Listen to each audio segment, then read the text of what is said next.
अब कोई कहता 50 लाख का इनाम गर्दन काटने पर, उन्हें पता नहीं है। जरा उनसे कोई पूछे भाई किस किस की गर्दन काटोगे, उसको डराने की कोशिश मत करना।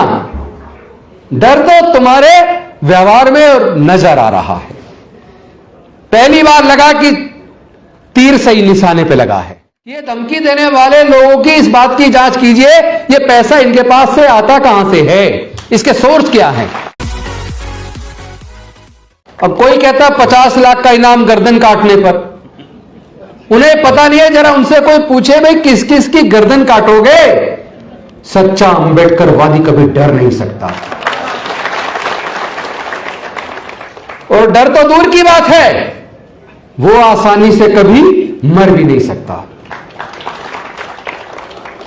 हमारे अंदर जो खून का प्रवाह है वो डॉक्टर बाबा साहब अंबेडकर का खून है। उसको डराने की कोशिश मत करना। डर तो तुम्हारे व्यवहार में नजर आ रहा है। पहली बार लगा कि तीर सही निशाने पे लगा है। क्योंकि ये लड़ाई तलवार से, तीर से, बंदूक से नहीं लड़ी जा सकती। ये लड़ाई विचारधारा की लड़ाई है। ये विषमता और समता के बीच की लड़ाई है। ये इंसानियत और हैवानियत के बीच की लड़ाई है।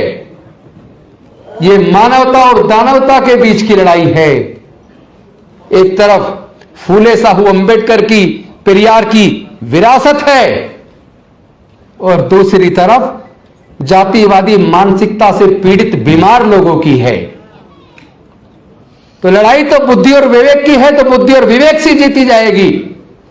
अनफॉर्चुनेटली हमारे लोग बहुत ही ज्यादा भावुक और भोले हैं, भावुकता से लड़ाई लड़ते हैं और हार जाते हैं। जब डॉक्टर बाबा साहब अंबेडकर आपको बुद्धि और विवेक की बात करके गए, तथागत बुद्ध ने कहा तदीप भव, अपना दीपक स्वयं बनो। किसी बात को इसलिए मत मानो बड़े किसी धर्मशास्त्र में लिखी है, किसी बहुत बड़े व्यक्ति ने कही है। किसी बात को मानने से पहले पढ़ो, समझो, जानो, परीक्षण करो, बुद्धि और विवेक की कसौटी पर कस कर देखो। उसके बाद आपको लगे ये बात सही है, तब उस बात को मानो। तो फिर भावुकता से क्यों लड़ रहे हो भाई? बुद्धि से लड़ो ना। मैंने जो कल राष्ट्रपति जी को चिट्ठी लिखी, होम मिनिस्टर को लिखी, बाकी सारी अथॉरिटीज को लिखी, सुप्रीम कोर्ट को लिखी, हाई कोर्ट को लिखी, मैंने उसमें यह बात लिखी जो आपने उठाई अपने भाषण में, कि ये धमकी देने वाले लोगों की इस बात की जांच कीजिए, ये पैसा इनके पास से आता कहां से है, इसके सोर्स क्या है। और दूसरी बात मैंने उसमें लिखी, इनके कौन से आतंकवादी संगठनों से तार जुड़े हैं, इसकी भी जांच होनी चाहिए। बहुत सारे बेकसूर लोग जेल के अंदर सड़ रहे हैं, जिन्होंने इतनी खतरनाक बातें नहीं की, छोटी मोटी बात पे भी उनको जेल में डाला हुआ है कई कई साल से, और ये खुलेआम आतंक पैदा कर रहे हैं। ये कैसे सोच लेते हैं कि डॉक्टर बाबा साहब अंबेडकर के मानने वाले लोग आतंकित हो जाएंगे, डर जाएंगे? अरे हम डरने वाले लोग नहीं है, ये तुम्हारा डर है जो ये बोल रहा है। हम लड़ेंगे, हम जीतेंगे। इस लड़ाई में अगर कोई बाधा है तो इस लड़ाई की बाधा वो लोग नहीं है जिन्होंने इस जातिवादी वर्णवादी व्यवस्था को बनाया। इस लड़ाई में अगर कोई बाधा है तो हमारे अपने समाज के लोग हैं।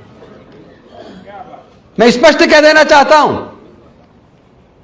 जाति उन्होंने बनाई, जाति से उन्हें फायदा हुआ, वो जाति को जिंदा रखना चाहते हैं। हमें हजारों जातियों में बांट दिया और हम भी जाति को जिंदा रखे हुए हैं।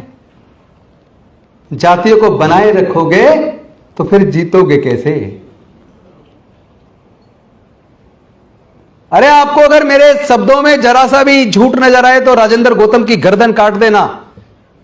जितने दलित बहुजन है, जरा सबके ब्लड के नमूने लेकर अच्छी से अच्छी लैब में जांच करा लो, तो डीएनए से पता लगेगा हमारा खून एक है। अगर हमारा खून एक है तो फिर आपस में रोटी बेटी का रिश्ता करने में दिक्कत क्यों है? हम लोग टुकड़ों में क्यों बटे हुए हैं? अपनी लड़ाई को टुकड़ों में क्यों लड़ रहे हैं?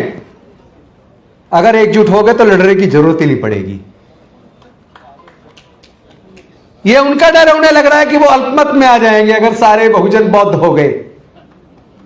तो मैं उनको कह देना चाहता हूं, या तो तुम जाति उन्मूलन के लिए हमारे साथ आकर जातियों को खत्म कर दो, वरना पूरा का पूरा भारत बौद्ध में बनेगा। तुम रोक नहीं पाओगे।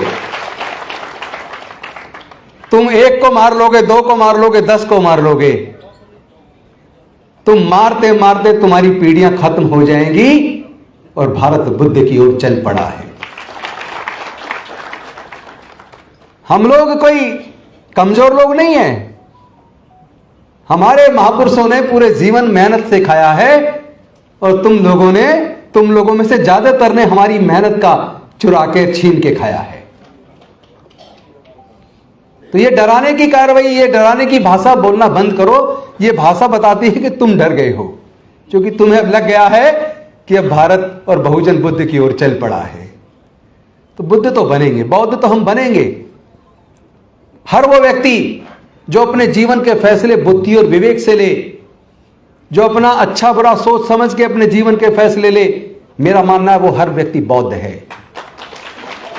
जिसके मन में करुणा है, समता, स्वतंत्रता, बंधुता और न्याय, प्रज्ञाशील, करुणा, मैत्री है, वो व्यक्ति बहुत ताकतवर होता है।